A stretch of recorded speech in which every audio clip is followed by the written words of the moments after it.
KFC style chicken fry বাসায় বসে খুব সহজে বানিয়ে নিতে পারবেন। এটার টেস্ট কিন্তু কোনো অংশে কেএফসির চেয়ে কম না। সবসময় এভাবেই চিকেন ফ্রাই বানিয়ে থাকি। বানানোর জন্য আমি এখানে প্রথমে 6 পিস মুরগির মাংস নিয়ে নিয়েছি। তারপরের মধ্যে দিয়ে দিয়েছি লবণ, আদা বাটা, রসুন বাটা, তারপর টক দই, সয়া সস, ফিশ সস, গোলমরিচ গুঁড়া, শুকনা মরিচ গুঁড়া এবং স্বাদের ব্যালেন্সের জন্য চিনি। এখানে ফিশ সসটি অবশ্যই ব্যবহার করবেন, তাহলে এটার টোটাল টেস্ট বুঝতে পারবেন। সবগুলো উপকরণ একসঙ্গে মাংসের সঙ্গে মিশিয়ে ম্যারিনেট করে 1 ঘন্টা থেকে 2 ঘন্টা রেস্টে রেখে দিবেন।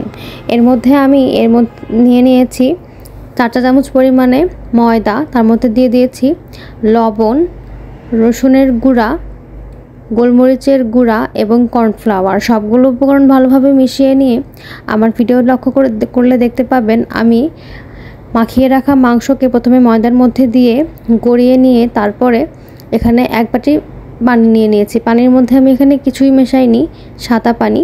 তারপরে পানির মধ্যে চুবিয়ে নিয়ে ময়দার মধ্যে আবার ওটাকে হালকা হাতে গড়িয়ে নিয়েছি। এরপর এটাকে আমি 2 বার করেছি। আপনারা চাইলে 1 থেকে 2 বার বা 3 বারও করতে পারেন, তবে খুব বেশি কোট করলে খেতে বেশি ভালো লাগবে না।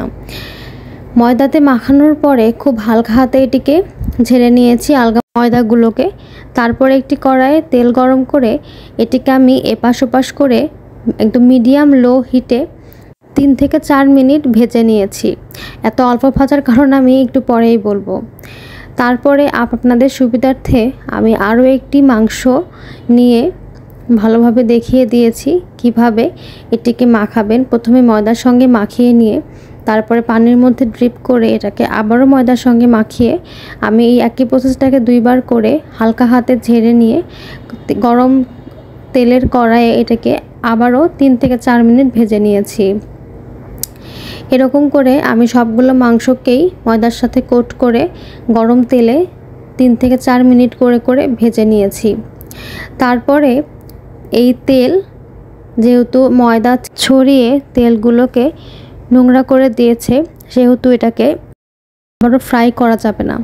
সেই জন্য আমি এই সম্পূর্ণ তেলগুলোকে ভালো করে ছেঁকে আবারও এই তেল চিকেন ফ্রাই ভাজার জন্য ব্যবহার করেছি। আমি তখন বলেছিলাম মাংসগুলোকে আমি 3 থেকে 4 মিনিট করে ভেজে নিয়েছি। এর কারণ হচ্ছে মাংসগুলোকে একেবারে প্রথমেই অনেকক্ষণ ধরে ভাজতে যাবেন না, এতে করে চিকেন ফ্রাইগুলো মুচমুচে হবে না। প্রথমে অল্প সময় নিয়ে এটিকে ভেজে নিয়ে তুলে রেখে সবগুলো ভাজা হয়ে গেলে আবারও এটিকে 4 থেকে 5 মিনিট ভালোভাবে ভেজে নেবেন, তাহলে ভালো মতো ক্রিস্পি হবে এবং খেতে অনেক বেশি ভালো লাগবে।